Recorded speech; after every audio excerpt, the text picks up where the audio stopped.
Okay, you're listening to tvosj.org, the voice of San Joaquin. It is time now for Connections, Peace and Justice Radio. Good evening, and thank you, Betty, for running the board this evening. No problem. This evening I was not going to be having a show because, next week we're going to be having something on Medicare for All, which is a real important issue. And getting into the new year, we're going to be talking about Earth Day, which we just finished off a meeting for our April 26th, 32nd annual Earth Day Festival. Yeah, it's so good. It's going to be very good. I look forward to it every year. Yeah, and people love that event because it's something it's you can bring your family to, and it's free, and it has some really great entertainment and food and things. But this evening I was wanting to talk about about the real disturbing events of the last week, and it's not just the impeachment that's happening, but it's the violence that could be happening in Iran, and also the possibility of our president dragging us into an illegal war. I think it's already happened. I mean, I read comments on Facebook, and they're like, "What did he just do?" It's very concerning because this is what he has done is essentially an act of war. If Exactly. if it had happened to any one of our senior military officials, we would have started bombing already. And so and the comment that Trump makes that says that if Iran retaliates at all, we're going to take out 52 of their of sites in Iran, including cultural sites, which is act against numerous treaties and against the law. This would make our president about the most criminal of presidents we've ever had. I think bully's a good word. Yeah, and I don't understand that. It's a bully who's been given any amount of the most firepower on earth ever. In terms of military, I mean, we spend over $700 billion, $700,000 million every year on our military. And they call it our defense, but it's not defense. It's offense to keep the rest of the world in line. And so when countries get out of line, or they want to say, well, I want to chart my own course, then the United States very quickly either bullies those countries with economic sanctions, and if those don't work, then we'll go in and we'll overthrow your government, or try to overthrow your government, like in Venezuela or like in Cuba, or in this case with Iran, that's what we're looking at. We're looking at the economic sanctions. I guess weren't working enough in the same way that the economic sanctions weren't working enough for Iraq. And so what George W. Bush had to do is he had to come up with some sort of rationale to go in and bomb Iraq. And so the rationale was weapons of mass destruction, which didn't exist. Did he act like he did? Just like that? At least W. Bush felt like no one knew about it. Well, he felt like he had to get international sanction. He had to go to the United Nations, or he had to get people to agree with him. Mm-hmm. But with Trump, he does not feel like he has to get anybody's wrong. sanction. That's not right. That's not correct. Well, he's surrounded himself with people who automatically agree with him. There's no longer anybody who is going to push back against any harebrained scheme he comes up with. So far, no one has said anything whatsoever, and I'm not sure what is going on. Why is it that they're so afraid to speak up? You're talking about Republicans who are in Congress who should be standing up and saying, we're going to sign on to this War Powers Act that Pelosi is putting together, and we're going to say no war in Iran, at least unless there is some agreement in Congress. And that means he would have to come to Congress and get some get approval, because in the Constitution, Congress goes to war, not the president. Right. And so right now, what Trump is pushing for is something very illegal, something that was very much of concern of the Founding Fathers when they put together the Constitution, that you would have somebody like a king who would go to war on his whim whenever he wakes up and says, oh, I think I'll just assassinate somebody today.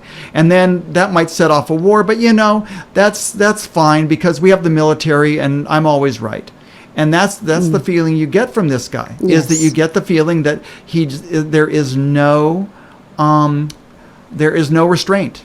Right. And that's what is worrisome to just about everybody, is that they've seen what this guy can do. They know that he doesn't listen to anybody, and anybody but himself, and whatever is going to make himself look grand in his own mind. Yes. And it's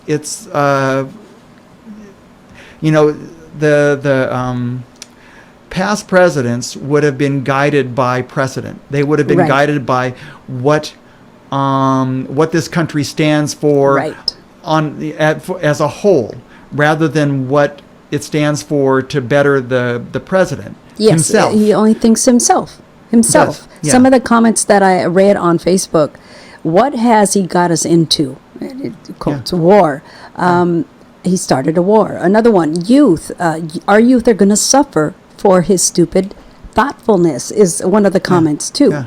And so people are speaking up. They're just saying, you know what, this is wrong. Yeah. This is downright wrong. And I was watching something, one of the cable shows, and that they were saying, well, this is going to be, thought-provoking in the presidential race. And I say, well, the presidential race, right now what we have to be focusing on is on Congress and letting our Congress people know that this is not acceptable, and that we have to talk to the McClintocks of the world who's my representative, but also McNerney and Harder and any other our senators, Harris and Feinstein, and make them understand that this type of activity is not acceptable, is that that this is not what a president does. And no matter if he had 63 million votes, I bet if he ends up going to war, and which he really, if he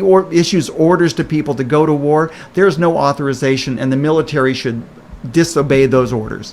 I mean, that's what came out of Nuremberg, is that if there is obeying a unlawful order does not absolve you from breaking the law. Well, I hope that happens, but so far I haven't seen anybody stand up against him. Well, and even they're almost as if they're afraid, Bruce. Well, some people who are even in opposition say, well, he was a really bad guy, and I have no problem in him being dead. It's like, that is so beyond the point. Is that that there are a lot of people who have done some really bad things, but that doesn't mean that you go out and assassinate them. Right. And that is just illegal. Right. I mean, it's not just, well, let's see how the chips fall, and we'll see if this is beneficial to us, or, I just don't know if this is war.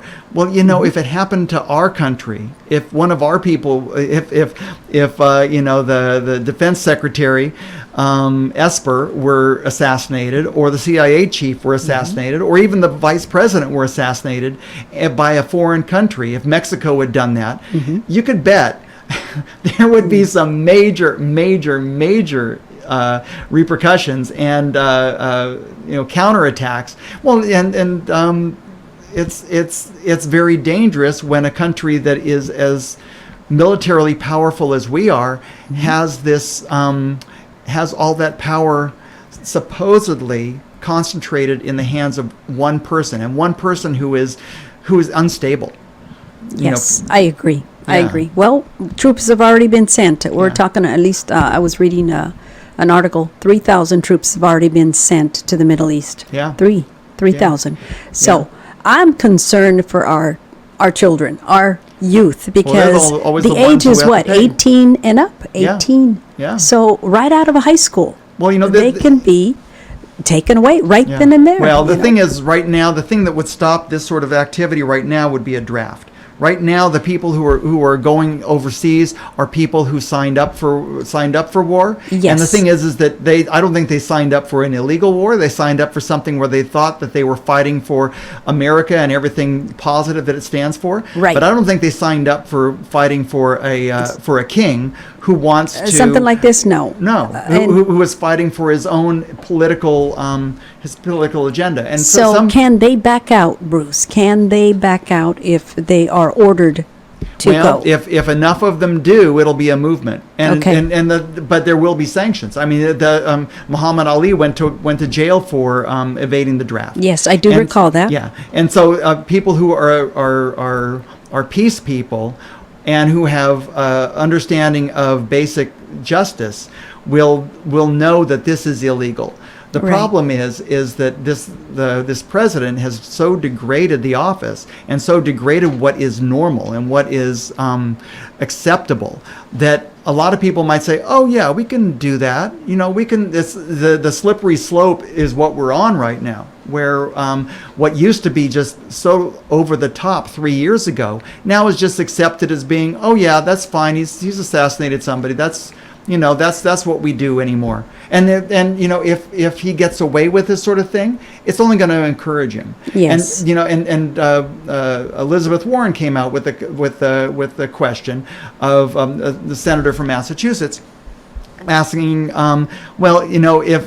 if this impeachment weren't happening, would this attack have happened now? Why is this attack happening now? Yes. We know that Trump is keen on distracting people and away from other issues that he would not want to have people focus on. Mm-hmm. And so, this is like the wagging the dog type of thing, where but this is much more than, this is much greater than just a small issue to try to divert attention from an impeachment. But it definitely has done that.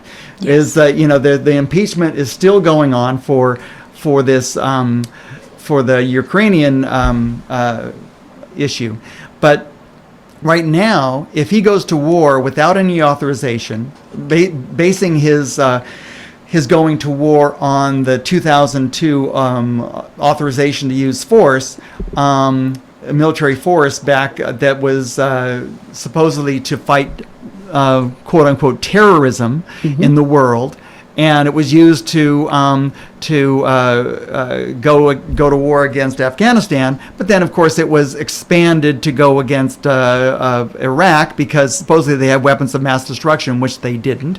Right. And so now that very broad, open-ended authorization from 17 years ago has been essentially used to take away Congress's right to declare war. And Right. essentially that what all presidents have used, Obama as well, in terms of using drone strikes to kill people in Yemen and other places, in Somalia, that this authorization is very convenient for a president who says, well, I think I just want to lighten the burden in these countries, and I just want to see if I can further American interests by killing a person here, killing a person there, and just continuing this ongoing war that we've had for 17 years. Afghanistan there's no end in sight. Iraq was a disaster, and now we're talking about now Iraq, as a result of this this assassination, is now demanding that the United States leave the country. Yes. And now what Trump is saying, well, if we have to leave the country, you're going to have to pay for that airport we built you. It's like, that's not how it works. The United States builds airports in foreign countries because they believe that they have the right to have their military in every foreign country on earth, and that we build these bases so that when the United States chooses to land their planes there, they'll have a nice landing strip that is acceptable to American bombers. Just the sheer chutzpah of this guy to go and say after we've after we've destroyed your country, after we've killed thousands of your people and destroyed, towns that are irreparable, now we're going to say, well, when we leave, can you pay for the airport that would? I'm sorry, that's just so stupid. What about paying for all the for all the bridges you destroyed and the buildings you destroyed and the lives you destroyed when we went in there and upended that country based on a political whim or W's wish to avenge his father's humiliation when he didn't take Saddam Hussein out. Right. This concept of every international problem demands a military solution has got to stop.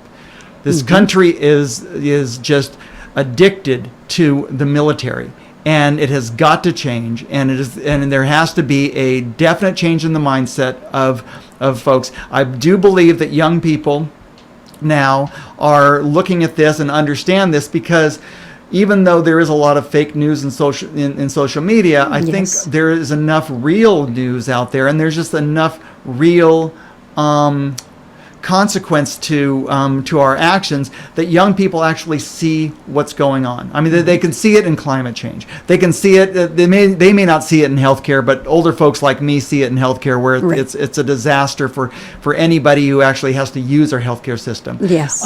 They see it in the fact that they can't go to college without coming out of school with like a $50,000 debt that they can't pay on their minimum wage job. Yes. They're seeing that the way that things are set up is not benefiting them.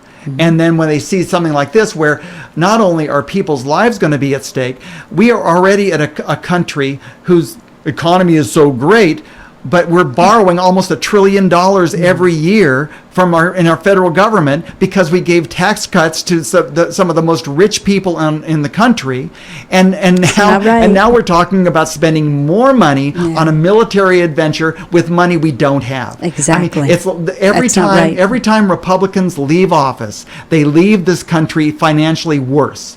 And that is a fact. And then it's not a liberal lie to say that every time the Republicans leave, they leave with a huge deficit that Democrats then end up cleaning up, because Democrats don't mind tax and spend, because they don't mind raising the money before they spend it. But Republicans have no problem spending, especially in the military, but they never want to pay for it, and they'll never raise a tax. And so what you'll have is you have borrow and spend, and that suits Republicans just fine, because they do not want to see the government succeed, and they would rather see the government be totally in debt to the point where they can't even pay their own bills. And that is what these Republicans have done, is they've run this country into the ground economically. And at this point, what Trump has to point to is, well, the economy is doing just fantastically. Look at the stock market. Well, who owns stock? The people who own stock are rich people. And how do those stocks go up? They went up because rich people got major tax breaks, and what did they do with that? Well, they ended up buying stock, or the corporations got tax cuts, and what did they do with that? Well, they took their money and they bought back stock. Well, what happens when people buy something that's scarce? The price goes up, and so what you end up happening is the stock market booms because rich people had no place else to put their money, and one of the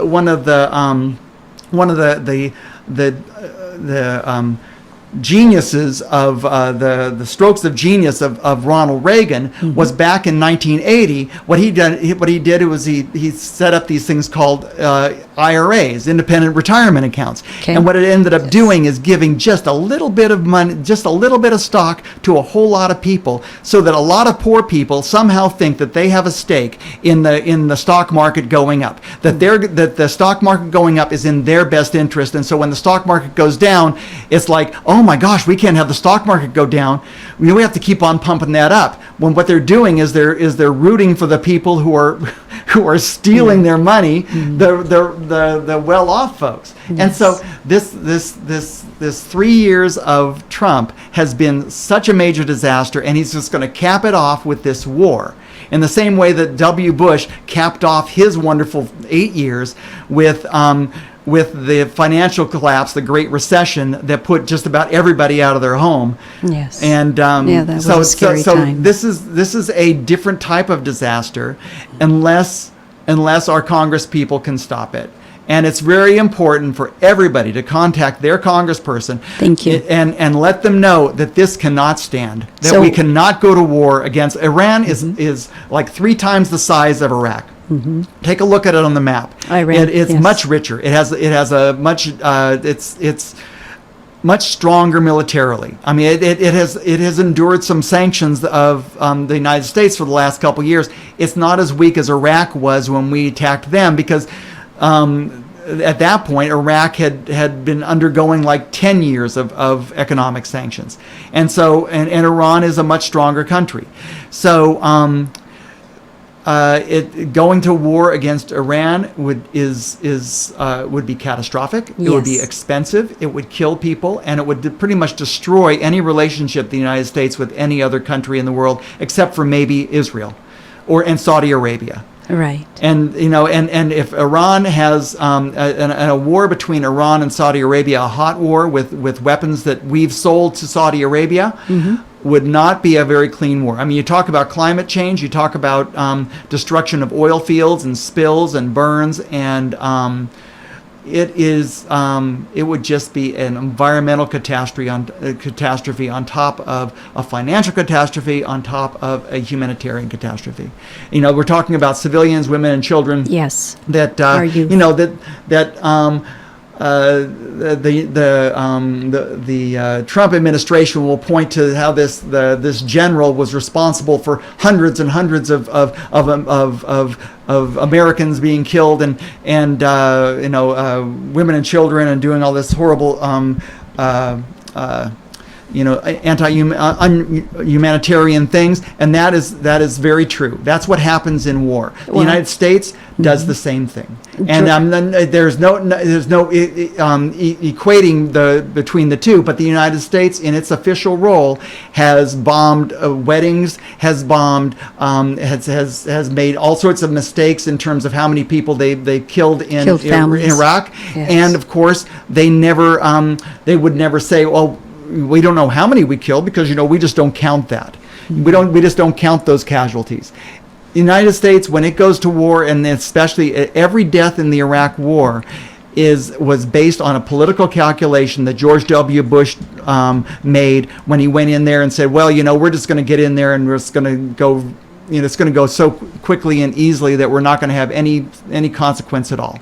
And so, but a year in, they said, oh, these guys are going to fight back. And here we are 10 years later, and it's still a disaster in Iraq. Still, and Al-Qaeda came Has been back, proved. and then was defeated.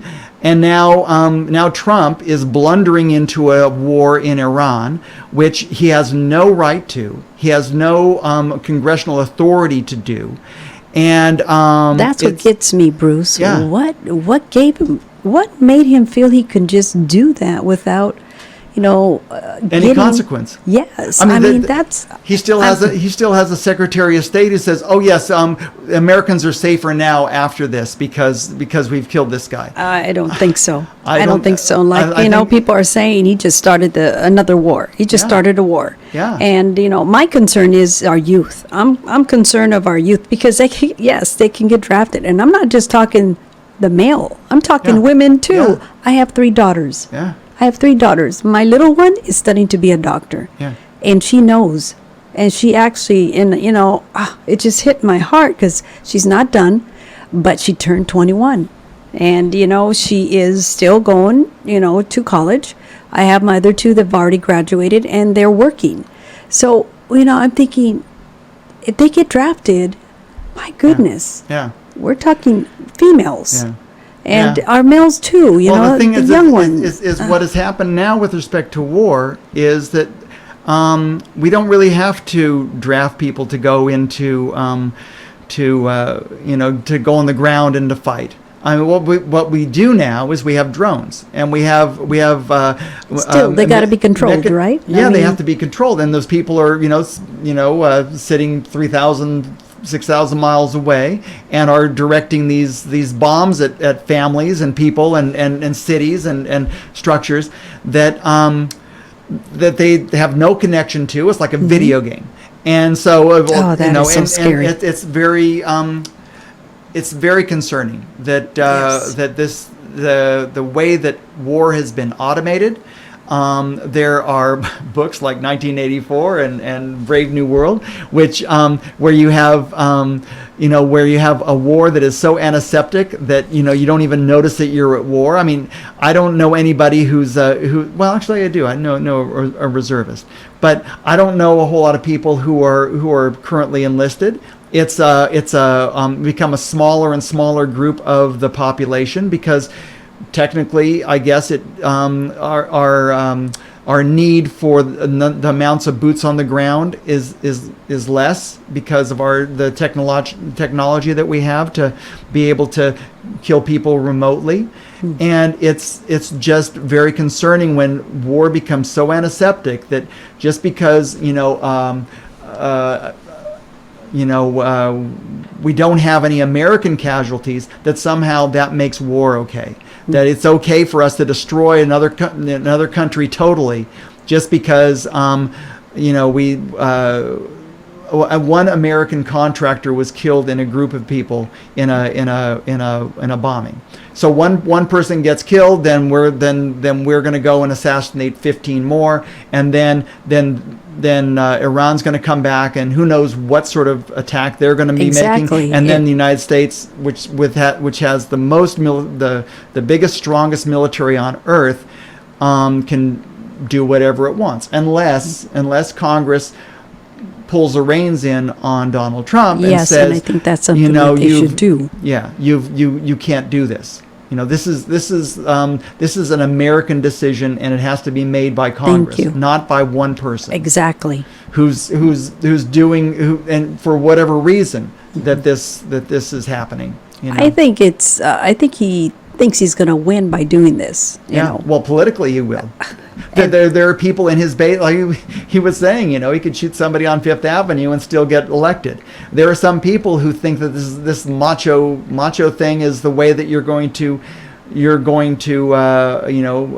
win and beat Iran. Who've been thumbing their noses at us since the 1979 hostage crisis. I mean, that's the reason why he picked 52 cultural sites and other sites to bomb, is because it was 52 was the number of hostages who were taken in 1979. So he's equating it to that. Wow. And it's like, it's and he's tweeting too, isn't he? Yeah, and he's tweeting, right? And that's a difference between now and back when presidents had to respond to Congress, is that he can speak directly to people with his Twitter feed. He can speak directly to people through Fox News, and Fox News just amplifies whatever he's saying to his 30%, 40% base. And it's just very concerning that we have this person who essentially has a control over those 30 or 40%. And the reason why Congress is not speaking up is because they fear those 30 or 40%, the bulk of whom are overwhelmingly Republican, and who would turn those senators and representatives out of office if they even thought that they weren't backing Trump. Wow. So if they make any move against whatever Trump wants to do, they're going to get primaried, and that means that they're going to lose their seat. Okay, what can we do, Bruce? What can Well, we do what- for Stockton Yeah. right here? 'Cause, Well, you're putting it out there. Yeah. Right now, what we need to do is get into the streets on Thursdays at between 4 and 5 across from at Delta College. There's been an ongoing peace demonstration that is have signs and speak out to what. Whatever issue of peace of the day right now, what has been a pitch has been climate action and also talking about just the whole corruption aspect of the Ukraine the Ukraine impeachment mess. Uh-huh. But now, I mean, we've got to get out in the streets and protest. And so, if you're interested, please. Contact me with my cell number is 209-559-6279, and that's my cell number. If you're interested in getting together and protesting this, we'll see if we can get some sort of critical mass of people. I don't know what sort of time frame we have. It seems that Iran is going to take their time deciding how to respond. I hear vengeance. It doesn't sound good. Yeah, well, yeah, and right now emotions are really raw. It Yes. it may die down over a couple days, but I think that Iran has been, since the Iran nuclear deal was when that was signed, Iran had the feeling that they were going to be coming back into the the community of nations, and we're going to be able to do trade, and we're able to and the idea was for that during the time from when that thing was signed until it expired, there would be some positive diplomatic developments, and that things might move forward, and that hopefully by the time the end of that nuclear testing stoppage, that it would continue on, and then there would be no need for Iran to develop any sort of nuclear weapons. But now, after Trump just cut that off with no reason at all, because Iran was abiding by it, by the treaty. Everybody agreed to that, and then the United States put on heavy economic sanctions and essentially said that to European countries, if